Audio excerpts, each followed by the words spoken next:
اور کیا پڑھ رہے ہیں ہم حدیث، اس کے ہم شکار ہو جاتے ہیں۔ تو میری جو پیاری بہنیں پردے کے پیچھے بیٹھی ہیں، اسی طریقے سے معلمات یا طالبات، تو وہ اس آیت پر اور اس حدیث پر غور کریں کہ اللہ تعالیٰ علم حاصل کرنے والوں کا اور ایمان لانے والوں کا اور اسی طریقے سے عمل صالح کرنے والوں کا کیا مقام ہے اللہ کے یہاں، اس کو سوچیں۔ اور علم کس کو کہتے ہیں؟ علم کہتے ہیں قرآن کریم کو، اور علم کہتے ہیں حدیث کو، اور علم کہتے ہیں مسائل کے سیکھنے کو، اور یہی تمام کا تمام علم کا اطلاق جو حقیقتاً ہوگا وہ اسی پر ہوگا۔ مفتی صاحب نے اس کی وضاحت کر دی ہے کہ قرآن کریم کے علاوہ یا اسی طریقے سے حدیث کے علاوہ اور مسائل کے علاوہ جتنے بھی علم ہیں وہ سب کے سب فنون ہیں، ان کو فنون کا درجہ دیا جا سکتا ہے، یعنی لوگوں نے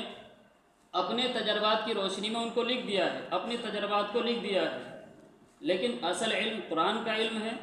اصل علم حدیث کا علم ہے، اور اصل علم مسائل کا علم ہے۔ تو کبھی بھی اپنے آپ کو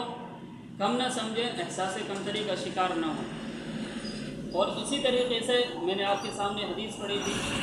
من سلک طریقا یلتمس فیہ علما سہل اللہ لہ طریقا الی الجنہ، اس کے آگے لمبی حدیث ہے جس کے اندر یہاں تک آتا ہے کہ فرشتے جو علم حاصل کرنے والے ہوتے ہیں ان کے پاؤں کے نیچے پر بچھاتے ہیں۔ اب کوئی یہ کہنے لگے کہ ہم نے تو کبھی دیکھا نہیں ہے،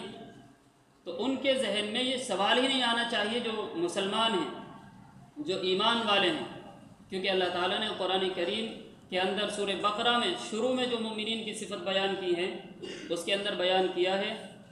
الذین یؤمنون بالغیب، کہ وہ غیب کی باتوں کو مان لیتے ہیں، غیب کی بات پر ایمان لاتے ہیں۔ اور آپ کو معلوم ہے غیب کیا ہے؟ جو ہم سے چیزیں چھپی ہوئی ہیں، جنت چھپی ہوئی ہے، دوزخ چھپی ہوئی ہے، اور اسی طریقے سے پل صراط کا معاملہ ہونا ہے، اور اسی طریقے سے حشر و نشر کا معاملہ ہونا ہے، یہ ساری چیزیں ہم سے چھپی ہوئی ہیں لیکن ہم اس پر ایمان لاتے ہیں۔